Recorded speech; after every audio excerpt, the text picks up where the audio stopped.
বিশ্বকাপের হাইভোল্টেজ সেমিফাইনালে মুখোমুখি লড়াইয়ে নামছে ইউরোপের দুই জায়ান্ট ফ্রান্স ও স্পেন। টুর্নামেন্ট জুড়েই অপ্রতিরোধ্য থাকা ফ্রান্সকে ভাবা হচ্ছে এবারের আসরের শিরোপার অন্যতম দাবিদার। অন্যদিকে কেপ ভার্দের বিপক্ষে হোঁচট খাওয়ার পর চেনা ছন্দে ফিরেছে স্পেন। বিশ্বকাপ ইতিহাসের অন্যতম ভয়ঙ্কর আক্রমণভাগকে থামানোর চ্যালেঞ্জ নিয়ে মাঠে নামছে ইউরোপের বর্তমান চ্যাম্পিয়নরা। টেক্সাসের ডালাস স্টেডিয়ামে বাংলাদেশ সময় মঙ্গলবার দিবাগত রাত ১টায় মুখোমুখি হবে দুই দল।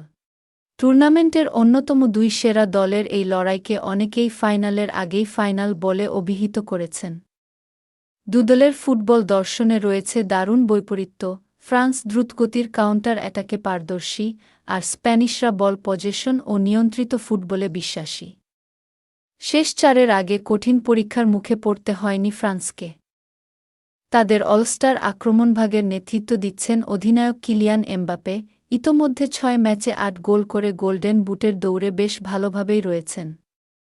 আক্রমণভাগে এমবাপের সঙ্গে রয়েছেন বায়ার্ন মিউনিখ তারকা মাইকেল ওলিসে, ব্যালন ডিওর জয়ী ওসমানে দেমবেলে এবং প্যারিস সেইন্ট-জার্মেইর জুটি ব্র্যাডলি বারকোলা ও ডিসায়ার ডুয়ে। অন্যদিকে স্পেন লুইস ডি লা ফুয়েন্তের অধীনে নিজেদের চেনা বল দখলের পারদর্শিতা, সুযোগ বুঝে প্রতিপক্ষের রক্ষণভাগে কৌশলী আক্রমণ চালানো ও দুর্দান্ত প্রতিভাবান স্কোয়াড নিয়ে ঠান্ডা মাথায় সেমিফাইনালে উঠে এসেছে। গত বছর উয়েফা নেশনস লিগের রোমাঞ্চকর ম্যাচে স্পেন ৫-৪ গোলে ফ্রান্সকে হারিয়েছিল।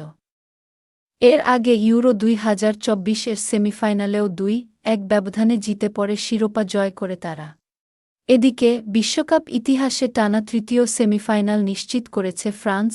এখন পর্যন্ত সব মিলিয়ে ৩৮ বার মুখোমুখি হয়েছে ফ্রান্স ও স্পেন, যেখানে স্প্যানিশদের দাপট স্পষ্ট, তারা ১৮ ম্যাচে জয় পেয়েছে।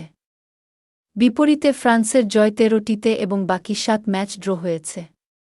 ২০১৮ বিশ্বকাপের শুরু থেকে বড় কোনো টুর্নামেন্টে খেলা ২৭টি ম্যাচের মধ্যে স্পেন মাত্র একটিতে হেরেছে, ১৬টি জয়, ১০টি ড্র। ২০২২ বিশ্বকাপে জাপানের কাছে ২-১ ব্যবধানে হারের পর থেকে তারা টানা ১৪টি ম্যাচে অপরাজিত।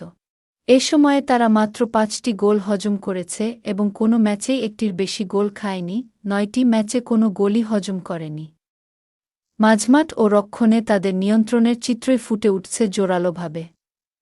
তবে বিশ্বকাপের মুখোমুখি দ্বৈরথে স্পেনের চেয়ে কিছুটা এগিয়ে ফরাসিরা। এর আগে ২০০৬ আসরের শেষ ১৬ ম্যাচে তারা একে অপরের মুখোমুখি হয়। সেবার পিছিয়ে পড়েও ফ্রান্স শেষ ১০ মিনিটে ২টি গোল করে ৩-১ ব্যবধানে জয় তুলে নিয়েছিল। মাত্র দ্বিতীয়বার তাদের এই সর্বোচ্চ প্রতিযোগিতায় দেখা হতে যাচ্ছে।